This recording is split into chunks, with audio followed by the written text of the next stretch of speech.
Allô, bienvenue à une autre extrême leçon avec Monsieur Desmarins. Donc aujourd'hui, nous allons parler au sujet de l'aire totale d'un cylindre.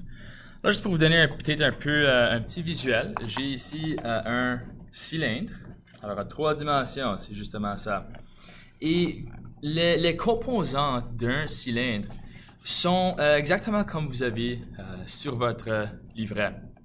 Si je prends mon cylindre et je l'ouvre, pour voir toute la surface, on peut voir en premier, j'ai un long rectangle qui ici, on appellerait la surface latérale. Et avec ceci, j'ai aussi les deux cercles. Le voilà. Alors, j'ai mis deux cercles et un rectangle. Alors, quand ça vient à calculer l'aire totale d'un cylindre, il faut garder ça en tête que je veux l'aire de deux cercles et d'un rectangle.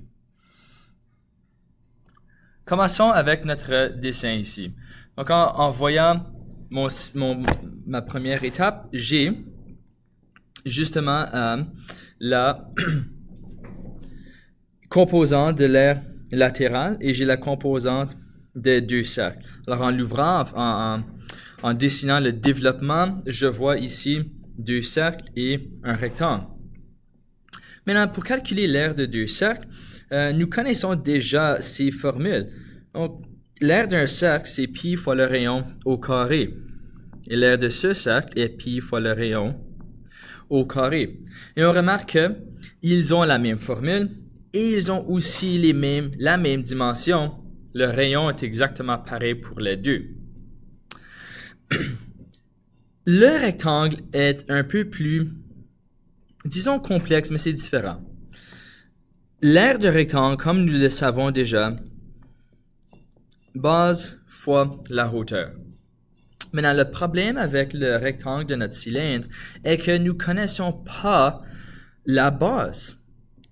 On connaît la hauteur, où on vous donnerait ici la dimension de la hauteur, mais on ne connaît pas la base. Et quand on dit la base, on veut dire la distance de ce point à ce point. Comme vous pouvez voir, on a déjà indiqué que la base de ce rectangle serait essentiellement la circonférence de le cercle. Car en ouvrant le cylindre, nous créons le rectangle et la distance allant d'un point à l'autre est ici la circonférence. Et, chanceux pour nous, on connaît aussi la formule pour la circonférence. Donc, je vais modifier l'aire de mon rectangle en substituant le b avec la formule pour la circonférence. Alors, 2πr me permet de calculer la circonférence. Et donc, si je multiplie ça avec la hauteur, j'ai maintenant l'aire de mon rectangle. Appliquons ça avec notre premier exemple ici. Donc, je calcule l'aire du cylindre suivant. J'ai 2 cm qui représentent sa hauteur et j'ai un rayon de 4 cm.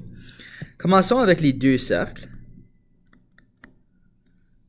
Alors, mes deux cercles, j'ai en premier, on sait que l'aire d'un cercle, c'est pi rayon au carré. Nous savons que le rayon est 4 cm, donc substituons ça avec notre rayon. Donc, l'aire d'un cercle, 50,24 cm au carré. N'oubliez pas que nous avons deux de ces cercles. Donc, ce que nous allons faire, nous allons multiplier ceci par 2.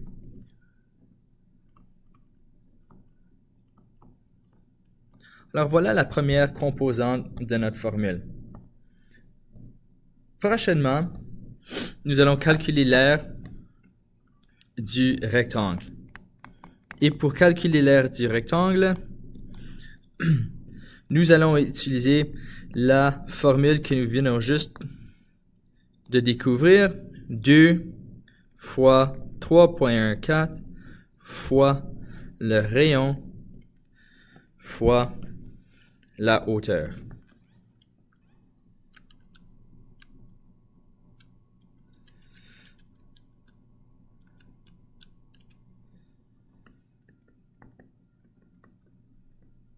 Alors voilà la surface de notre rectangle. Et pour trouver l'aire totale de mon cylindre, nous avons qu'à additionner ces deux réponses ensemble pour avoir la surface totale du cylindre. Pour résumer, l'aire d'un cylindre, deux cercles, un rectangle. Alors, la formule que nous pouvons utiliser pour l'aire d'un cylindre serait 2 fois l'aire de cercle plus l'aire latérale qui est un rectangle utilisant la circonférence. La première composante est 2 cercles, la deuxième est l'aire latérale. Merci beaucoup et bon calcul.